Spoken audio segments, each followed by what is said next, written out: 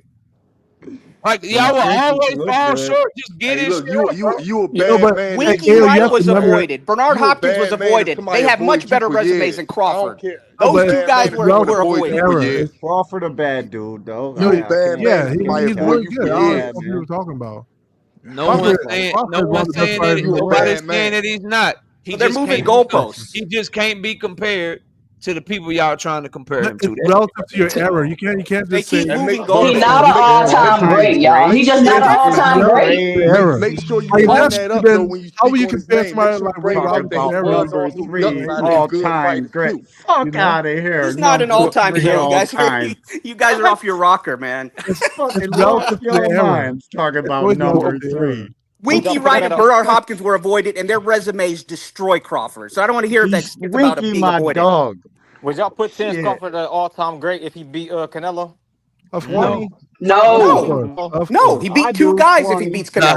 highest He Bud had over Crawford 40 will ever, fights. Why the don't you highest say he could get 59? is top 15, bro. All The right, highest you he can get. giving him more than me. He's top 3 I was me. like 20. Top 3, top 5. You know what I mean? I'd be like 25, 20 to 25, not 15. Talking about I mean, number hey, 3. as long as you know that 20 is You number gotta 100. have different conversations. Fuck out of here. Jay Nori, I'm Number not 3. interested in having a basketball conversation with you, but LeBron James is playing against much better players than what Jordan played against. Argue with That's yourself. a fact, but I'm still a Jordan guy. I Yeah, can't. Argue with yourself, bro. There's no way you can The compare players, eras. the 'Cause you players of don't- the 80s, the players of the 80s and 90s, Jay Nori, don't have near the skills that today's Smoking players have, cigarettes bro. and shit. Stop it, bro. So is LeBron the best player because he lost the most finals? LeBron's not better than Kobe. Kobe was better than LeBron. Shut up, Is nigga. LeBron the best player because he lost the most finals? I don't understand.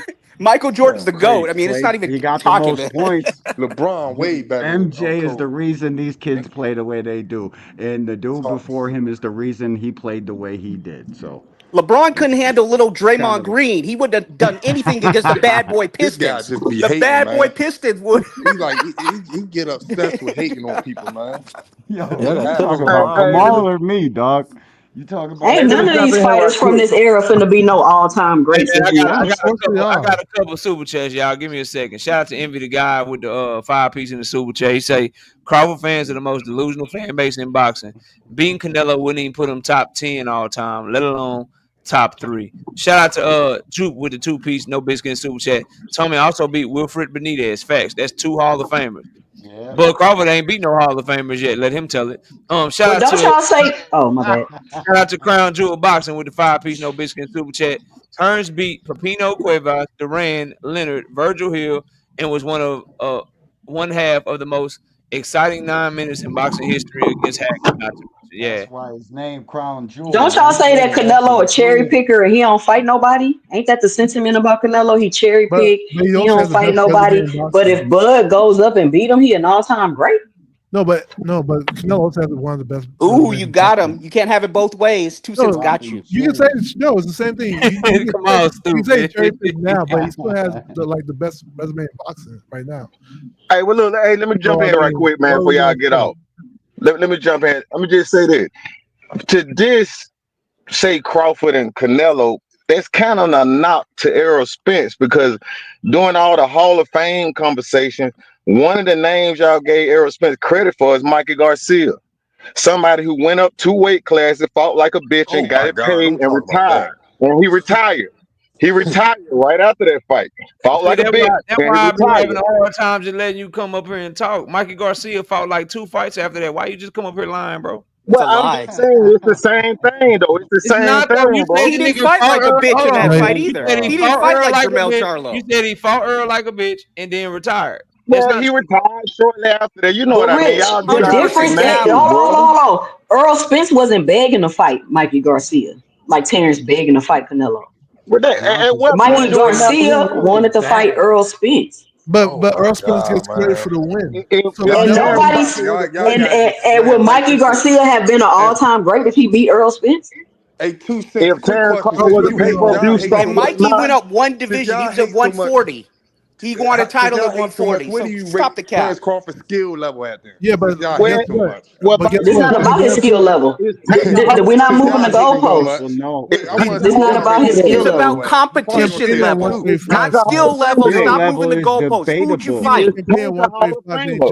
based on y'all conversation, this Tank a Hall of Fame because y'all say it's all about the names. He ain't fought no names. Is he a Hall of Famer? Are we talking about Tank being a Hall of Famer? Has anybody said Tank a Hall of Famer up here? Oh, okay. Who's saying that Bud is not a Hall of Famer? What Tank he might be a Hall of Famer. That's what they do when they lose conversations. They bring up Errol, they bring up Tank. I mean, it's pathetic. Bud not being a Hall of Famer, bro. You say what now? Bud is a Hall of Famer, of course. Yeah, so what are we talking about, bro? Yeah, like, Bud is a the first ballot as soon as he Hall of say he Famer. retired. The issue is, bro, he shitted on his own resume, and y'all are overrating his fucking status. Like, it's not disrespectful. It's been thousands of boxers, and it's 10:30, so I gotta go. So I'll end it with this. It's been thousands of boxers that have boxed throughout the history of boxing. It is not disrespectful to say that a nigga is top 15 all time, bro. Y'all gotta quit taking that as disrespect, bro. It's You gotta it ain't disrespect. He's gonna be one of the that best nigga is ever. top 15 all time. If he beats crazy. Canelo, if he doesn't beat Canelo, he'll be somewhere in the top 25, bro. Nothing wrong with that. Top 50. Top 5, bro. He's gonna be one of the Crazy as hell. You crazy as hell. Look, it's 30. Salute to Miss KO. Salute to all y'all boys and 2 cents for coming up as well. I appreciate y'all. Salute to everybody. We'll be live on Monday night at 7:30. And I will catch y'all on the next one. Salute to everybody in the chat, everybody on the panel, everybody that came through with the super chats as well. I appreciate y'all, channel members. All the predictions be uploaded for y'all by tomorrow. I'll catch y'all later. We gone, y'all. Peace out.